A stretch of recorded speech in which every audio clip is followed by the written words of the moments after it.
It is now emerging that not all primary schools will host the first class of the junior secondary in the CBC transition. The Ministry of Education has issued a raft of requirements that primary schools must meet before being allowed to host the junior secondary school students later this month. The ministry will consider the enrollment of the students, the availability of facilities, and security to determine which schools will host the junior secondary students and which ones will be merged. Brenda Wanga reports. Yes, to make addition.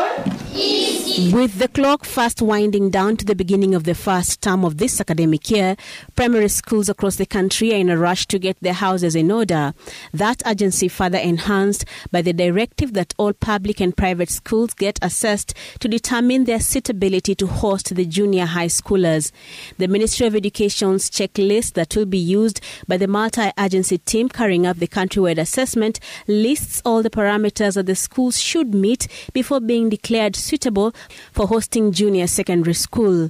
The schools seeking to host junior secondary will have to meet the enrollment threshold. In high-density areas and urban informal areas, schools with less than 45 students will not be allowed to host junior secondary school independently, but will instead be collapsed into other schools within a 2-kilometer radius. 5 times 100. 5 times 100. The assessors will also be looking at the qualification of the teachers employed or deployed at the schools, the number of teaching and non-teaching staff, the equipment available at the schools, the size and ownership of the land the school stands on, and the physical infrastructure available, including sanitation, food handling, extra classrooms for the students, and sufficient playgrounds. The schools will also be assessed on their preparedness to handle the extra subjects that the students will undertake, especially those that require practicals. One of the key requirements for the junior secondary schools is the availability of a laboratory for use by the students for their integrated science lessons. It is also one of the most cost-intensive ones.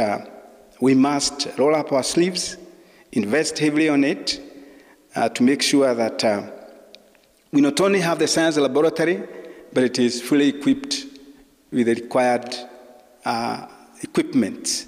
And of course, the science laboratory also needs a science laboratory technician, somebody who is well versed with the way the science lab operates.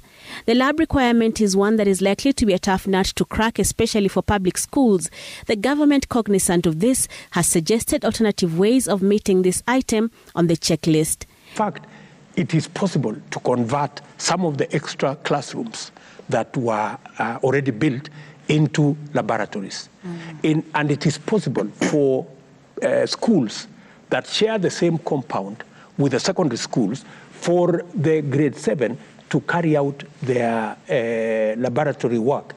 And as the schools await for the assessment and the findings, which will determine whether they will be declared fit for junior secondary, some schools have already begun preparing for the switch from primary to secondary. Some schools have indicated a change in uniform for the newly minted high schoolers, a move that they say is a necessary morale booster. Tell these boys and girls that they're in junior secondary, and then they're still in their old set of uniform. In terms of mindset, what is this? Yes, we're in the same school, in the same uniform. I think it will not augur very well. The assessment will run from Monday 9th to 20th January.